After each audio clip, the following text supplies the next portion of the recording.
Hello बच्चों, चलिए प्रश्न पढ़ते हैं। किसी कण का द्रव्यमान क्या होगा यदि इसकी स्थिति में अनिश्चितता 10 10⁻⁻8 मीटर तथा वेग 5.26 इंटू 10⁻⁻25 मीटर सेकेंड इनवर्स है। हमें यहाँ पर प्रश्न के चार विकल्प दिए हुए हैं। 0.01 किलोग्राम, बी 0.1 किलोग्राम, सी 1 किलोग्राम, डी 10 किलोग्राम। तो चलिए अब हम प्रश्न की मुख्य अवधारणा देख लेते हैं। तो यहाँ पर हमारे प्रश्न की मुख्य अवधारणा क्या होगी?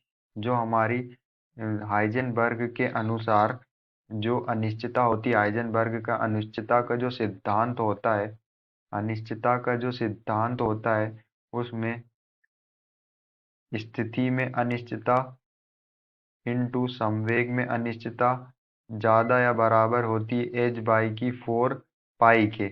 अब यहाँ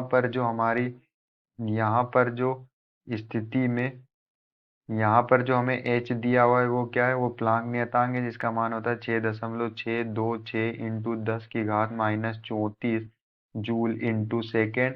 और डेल पी क्या है हमारा स्थिति में? ये है हमारा संवेग में अनिश्चितता जो होता है बराबर एम द्रव्यमान इंटू वेग में अनिश्चितता। तो यहाँ से जो है हमारी स्थिति में अनिश्चितता इंटू एम, यहाँ पर हम क्या है संवेग में अनिश्चितता का मान रख देंगे डेल पी का, जो क्या आता है एम वेग। एम क्या है यहाँ पर हमारा द्रव्यमान है इंटू वेग में अनिश्चितता बराबर या ज्यादा होगा एच बाई की 4 पाई के। तो यहाँ से जो है हमें कण का द्रव्यमान बताना है, तो कण का द्रव्यमान क्या होगा? एम। तो यहाँ से एम बराबर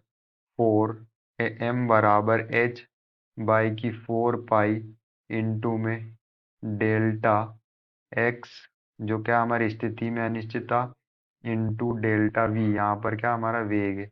तो यहाँ से जो है हम एम निकाल सकते हैं, एम का मान निकाल सकते हैं। तो एच क्या है?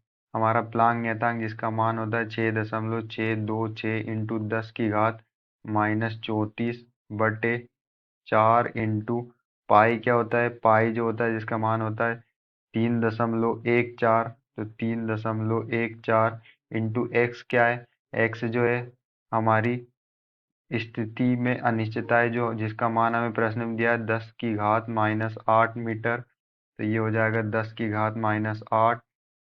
और वेग वेग हमें प्रश्न में दिया हुआ है, कितना दिया हुआ है? वो है हमारा 5.26 इंटू 10⁻⁻25 मीटर सेकेंड इनवर्स। तो ये हमारा हो जाएगा 5.26 इंटू 10⁻⁻25। जब हम इसे हल करते हैं तो यहाँ से जो हमारा एम कण का द्रव्यमान हमें प्राप्त होता है 0.01 किलोग्राम। यहाँ पर जो हमारा कण होता है मास द्रव्यमान, उसकी इकाई क्या होती है? एसआई इकाई केजी किलोग्राम होती है। तो यहाँ पर हमारा जो किलोग्राम में जो कण का द्रव्यमान होगा वो क्या होगा? वो होगा 0.01 किलोग्राम। तो चलिए हम अपने विकल्प को चेक कर लेते हैं। विकल्प ए में हमें दिया हुआ है 0.01 किलोग्राम। तो हमारा आंसर क्या होगा? ए। आशा करते हैं आपको समझ में आया होगा। धन्यवाद।